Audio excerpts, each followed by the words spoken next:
안녕하세요. 오늘의 사연입니다. 구독과 좋아요 한 번씩 부탁드릴게요. 바로 사연 시작하겠습니다. 제 이름은 강소미, 30대 회사원이에요. 결혼 2년 차이고 연상의 남편과 단둘이 살고 있어요. 우리는 같은 회사에 다니며 사내 연애를 거쳐 결혼했어요. 공통의 취미는 등산이었는데 이는 제가 남편의 영향으로 시작한 취미예요. 남편이 산을 좋아하는 것은 그의 부모님의 영향이 컸어요. 시부모님이 산을 좋아한 건 젊은 시절부터 부부가 함께 전국을 돌며 등산을 다녔다고 해요. 남편도 어렸을 때부터 산의 하이킹이나 낮은 산은 당일치기 산행을 한 덕분에 등산을 취미로 삼게 됐다고 하네요. 저는 등산 경험이 없었는데 남편을 만나고 나서 초보자를 위한 등산에 초대받아 그 매력에 푹 빠졌어요. 결혼 초기에는 부부가 함께 등산을 자주 다녔는데 남편이 승진하고 부서 이동을 하면서 야근과 휴일 근무가 늘어나 함께 보내는 시간이 줄어들었어요. 이번 주말에도 일 때문에 접대가 있어서 아침부터 회사에 가봐야 해. 또? 요즘 휴일에도 계속 일하고 있잖아. 휴일에 접대라니 그건 또 뭐야?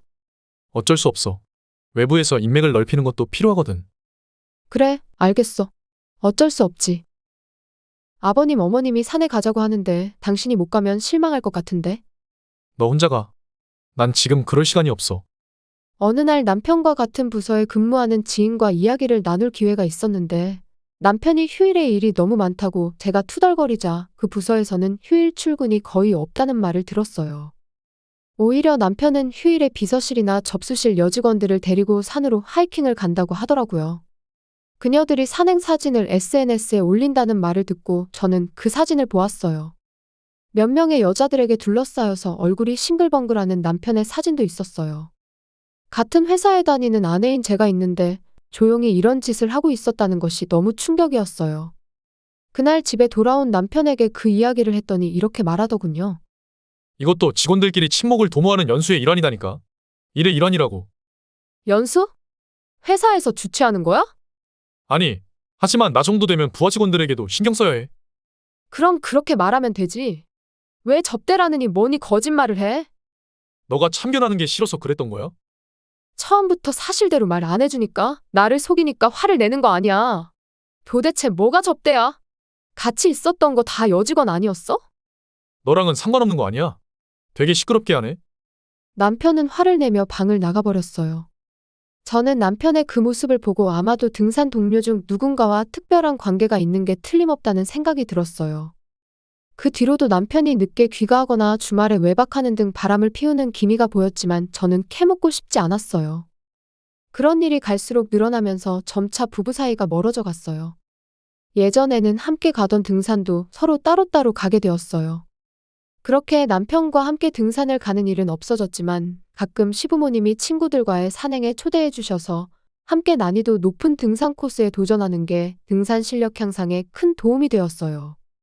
마음이 울적할 때에도 산에 가면 역시 힐링이 되고 그런 취미를 알려준 남편에게 나름 고마웠어요. 반면 남편은 등산 초보인 여직원들과 함께 산에 오르는데 패션을 중시하는 가벼운 장비로 등산을 하다 보니 남편의 등산 장비는 관리도 하지 않은 채 방치되어 녹과 곰팡이로 망가져 갔어요. 며칠 후 당일치기 산행을 마치고 집에 돌아온 제가 등산 장비를 손질하고 있었는데 이를 본 남편이 웬일인지 말을 걸었어요. 저기, 이번 휴가 때 같이 산에 갈까? 그거 좋지. 근데 갑자기 왜 그러는 거야? 아니, 근래에 함께 안 갔으니까. 그러고 보니 보험 가입한 지 벌써 1년 지났지? 등산은 불의의 사고나 부상을 당할 수 있기 때문에 남편이 자신과 같은 생명보험 가입을 권유해와서 저는 보험 수익자를 남편으로 지정해 같은 생명보험에 가입했어요. 그렇지. 근데 그건 왜? 아니 뭐, 가입해놨으면 다행이지. 미리 준비해 두는 건 중요한 거니까. 그런 거라면 걱정 안 해도 돼. 남편이 권유한 산에는 이미 올라간 적이 있었지만 모처럼의 제안이니 그런 부질없는 말은 하지 않고 솔직하게 기대한다고 대답했어요. 그로부터 2주 후 등산 전날 밤에 저는 문득 잠에서 깨어나 남편의 방에서 소리가 나는 것을 느꼈어요. 우리는 예전부터 각방 생활을 해왔기에 평소에는 남편이 밤을 새든 말든 신경 쓰지 않았는데 이때는 무슨 소리가 들리는 게 신경이 쓰였어요. 그래서 발소리가 안 나게 살금살금 다가가 남편의 방문에 귀를 댔어요. 그러자 누군가와 통화하는 듯한 남편의 목소리가 들려왔어요. 남편이 고개를 끄덕이거나 맞장구를 치는 목소리 속에서 분명하게 들리는 말이 있었어요. 사고로 위장해서 떨어뜨릴 거야. 남편의 그 말을 듣고 저는 숨을 죽였어요. 내일 등산의 목적이 이거였구나. 이건 분명 불륜 상대와의 전화임이 틀림없었어요. 방해가 되는 저를 없애고 상간녀와 행복하게 살 생각이라도 하고 있는 걸까? 저는 화가 치밀어 올랐어요. 내일 등산은 절대 가지 않을 거고 당장에 이혼해야겠다고 생각했어요. 하지만 외도 증거를 확보하지 못한 채 이혼을 한다면 저는 아무런 득 볼 게 없었어요. 이혼 후에 남편과 상간녀가 아무렇지 않은 얼굴로 행복하게 지낼 걸 상상하니 도저히 참을 수 없었어요. 그렇다고 냉랭한 부부 생활을 계속하는 것도 저에겐 불행이었어요. 저는 남편의 음모를 이용해야겠다는 생각이 들었어요. 남편과 상간녀의 악행을 명백히 드러내고 나서 이혼해야겠다는 결심을 했어요. 이를 위해선 위험을 감수해야 했어요. 아무도 없는 등산로 낭떠러지에서 남편에게 공격을 당하면 저 혼자서는 아무것도 할 수 없을 게 뻔했어요. 어떻게든 제 신변의 안전을 지키면서 남편의 범행을 현행범으로 체포하고 싶었어요. 그러기 위해서는 어떻게 해야 할까 고민하던 저는 한 가지 계획을 세웠어요. 다음 날 아침 일찍 제가 운전하는 차를 타고 집을 나섰어요. 남편은 차 안에서 싱글벙글하며 등산할 산의 볼거리를 이야기했어요. 저는 맞장구를 치며 앞으로 저에게 일어날 일을 예상하며 긴장하고 있었어요. 왜 그래? 기분이 안 좋아 보이네. 아니야. 날씨가 걱정돼서 그래. 오늘 오후부터 날씨가 흐릴 거라고 하더라고. 그랬었나? 뉴스에서 그랬어. 뭐 비까지 오면 큰일인데. 괜찮아. 비는 안 올 거야. 걱정하지 마. 우리는 등산로 입구 근처 주차장에 차를 세우고 배낭을 짊어지고 출발했어요. 이 산의 등산 코스는 정상까지 경사가 있는 중급자 코스와 전망 좋은 중턱의 전망대까지 가는 등산 코스가 있어요.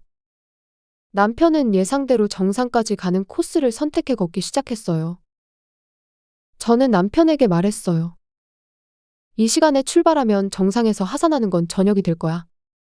날씨도 나빠질 것 같고 등산 코스로 가는 게 낫지 않겠어?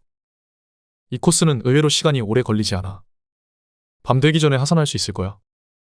이 말을 듣고 남편은 정상까지 갈 생각이 없다는 것을 확신했어요. 제가 이 산에 대해 잘 모른다고 생각해서 적당히 속이려고 하는 거였죠. 그런데 한참을 걷고 나서 저는 한 가지 사실을 깨달았어요. 남편이 숨을 헐떡이고 있는 거예요.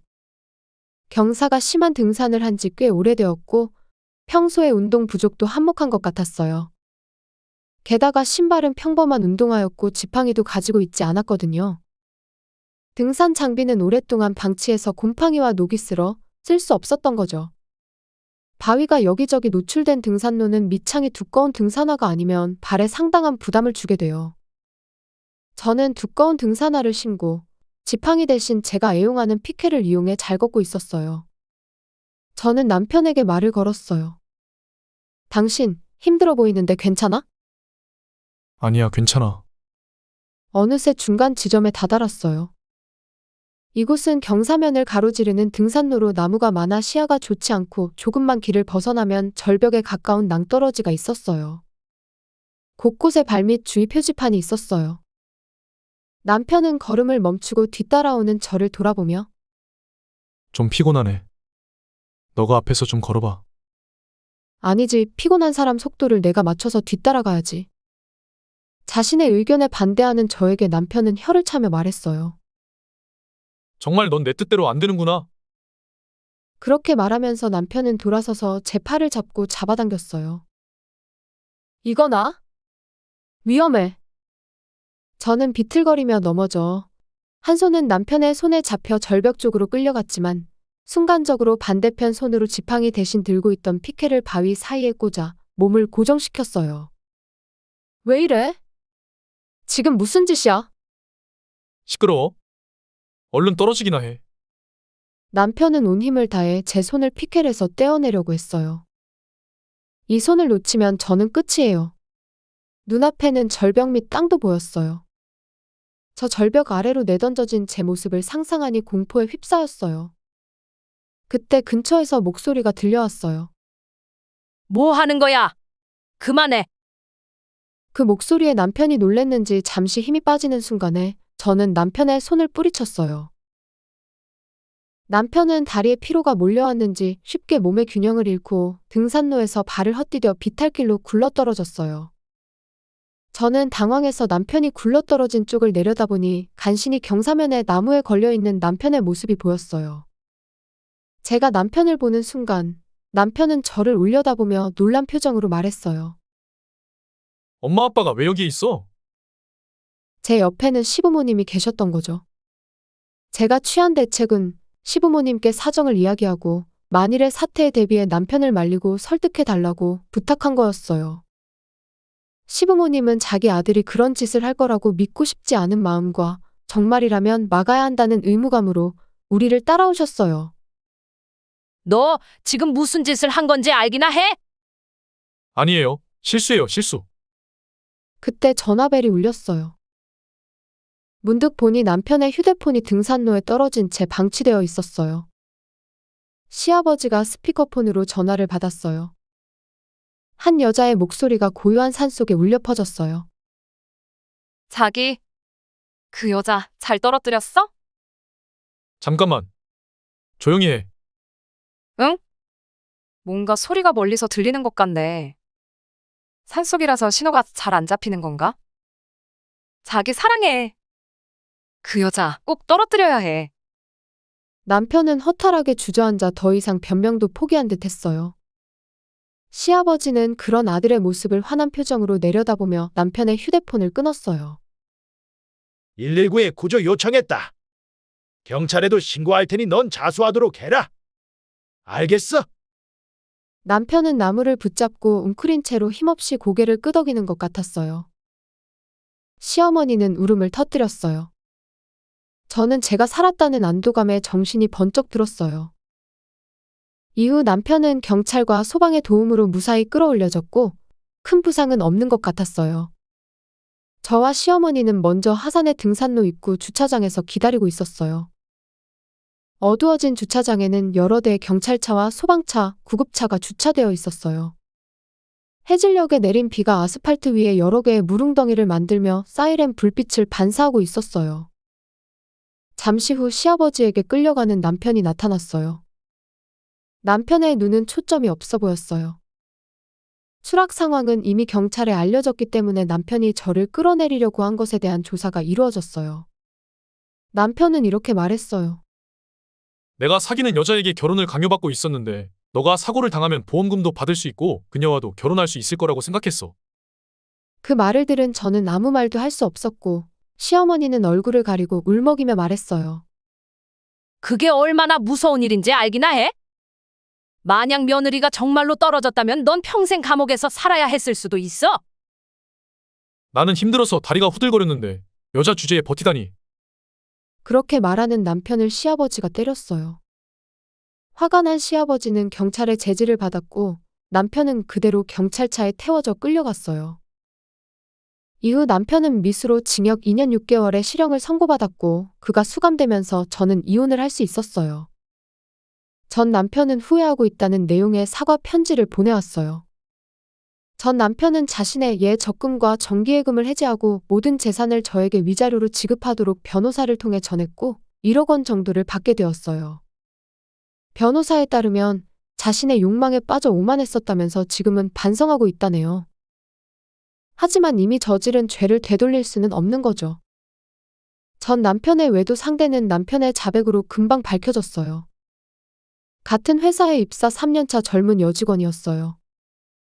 휴일 출근이라고 거짓말을 하고 하이킹을 갔다 와서 그녀와 바람을 피웠다고 하네요. 저는 상간녀에게도 위자료를 청구했는데 상간녀는 전 남편의 범행에 일부 가담해서 곧 체포영장이 발부될 것으로 예상돼 일찌감치 변호사를 통해 3천만 원을 주기로 했어요. 이렇게 이혼 후 돈 계산이 끝난 저는 회사에 퇴직 신청을 했어요. 전 남편과 바람을 피운 상대에게 보복할 수는 있었지만 그 두 사람이 있었던 회사에 계속 다니는 건 심적으로 힘들었고 새로운 마음으로 다시 시작하고 싶었거든요. 얼마 안 가 다행히 친한 지인들의 추천으로 등산 가이드 일을 하게 되었어요. 이제부터는 취미뿐만 아니라 일로도 등산을 할 수 있다는 사실에 만족스러워요. 이번엔 산에서 죽을 뻔한 경험을 했지만 그런 저를 지켜준 것도 등산 경험 덕분이었고 앞으로는 등산하며 상처받은 제 마음을 치유하려고 합니다. 시청해주셔서 감사합니다. 그럼 다음 영상에서 다시 뵙겠습니다.